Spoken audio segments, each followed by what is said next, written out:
What's happening, guys? Venomousfatman here, and I got a new segment of The Verdict for you. This time I'm talking about the anime and the manga of Hellsing. Now, Hellsing, in case you guys don't know what that is, Hellsing is an almost horror-esque type of anime and manga. Pretty much it deals a lot with monsters, the supernatural, a lot of action, a lot of killing and stuff like that, a lot of blood and gore, for a lot of you gore fans out there and you horror fans out there.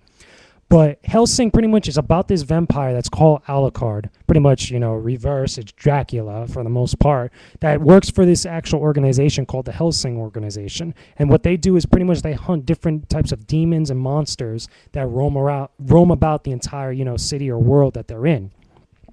And pretty much the whole entire anime and the manga series is about this one guy named Alucard and how he deals with it or how he comes into contact with other characters that are within his world. And you discover a lot of different things about him throughout the course of the anime and the manga. I'm not going to reveal any more about that as far as the story is concerned, but that's the general gist, of the entire story in a nutshell. What's interesting about this manga and anime, like all anime and mangas, it differs from the actual manga of what the anime is derived from.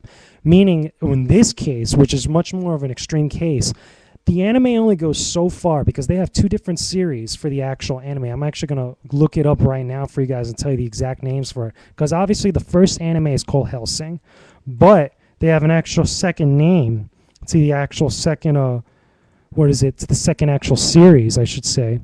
Oh, and it's just called the Hellsing OVA. I know there's supposedly there's another another name for it that I've seen somewhere, but it's just another OVA, which kind of goes a few steps further than what the original anime does, but then it kind of just stops flat. With the actual manga, there's a lot more that happens. Volumes of manga and stories that actually transpire after the events of the actual anime or when the actual anime kind of stops. It's the same thing with a lot of anime series where you kind of find a very similar thing. With GTO, one of my most favorite manga animes of all time, has the same thing. Only the difference is with GTO, they actually made up their own ending to the actual anime series and while the manga continued on. This one, it's not so much the case. There is, kind of like a quote-unquote ending, but it's not the actual ending of the entire story because there's so much more that happens down the line that you guys should check out what goes on with the actual story of Hellsing and the Hellsing organization. Monsters and different villains that he comes into contact with that he fights and he kills. There are a lot of characters in it. There's this girl that, kind of like Alucard kind of takes in as his apprentice or his sidekick almost. And she becomes a vampire after she's been bitten by another vampire. There's a whole bunch of other stuff that goes on. There's this chick that runs the Hellsing organization that, he kind of interacts with a lot during the entire course of the series. And there's a whole dynamic going on between them. A lot of stuff happens and a lot of things that if you kind of catch the series, like with all anime, if you catch the series in the middle, you're going to be lost. So I do recommend that you actually check this from start to beginning, like everything. You should do that on instinct, but I know some people that actually go in during the middle of a series, especially if it's a long anime series or a long manga, they'll kind of just jumpstart and get the kind of summary in the beginning of it, and then kind of move forward. But this one you definitely need to check from the beginning because I'm telling you, very similar to how Gundam is, you will be lost if you miss an episode or you miss an actual part of the manga. You'll be totally lost.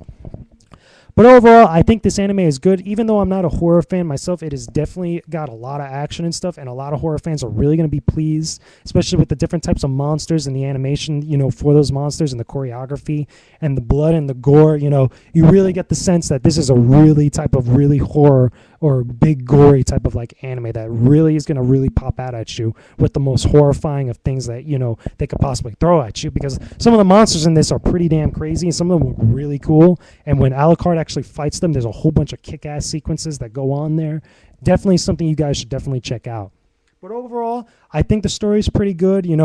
After seeing both of them, both the manga version and the anime version, I think they're both good. I think the animation for the anime is awesome. It's definitely a series that everybody should check out if you're an anime fan.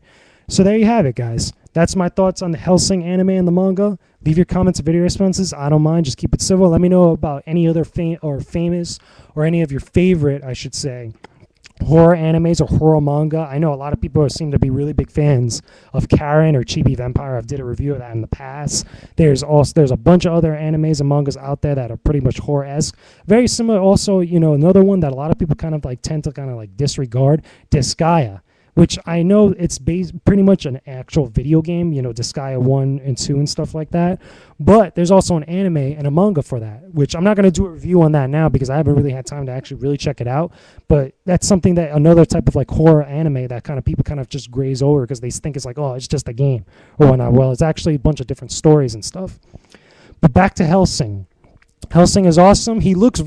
I look at it, there's a lot of characters in the actual anime world or anime universe and stuff that bear very close resemblances to like Dante from Devil May Cry. Alucard being one of them because it seems, especially with horror, I don't know whether it was actually, you know, took something from Devil May Cry or if Devil May Cry took it from them.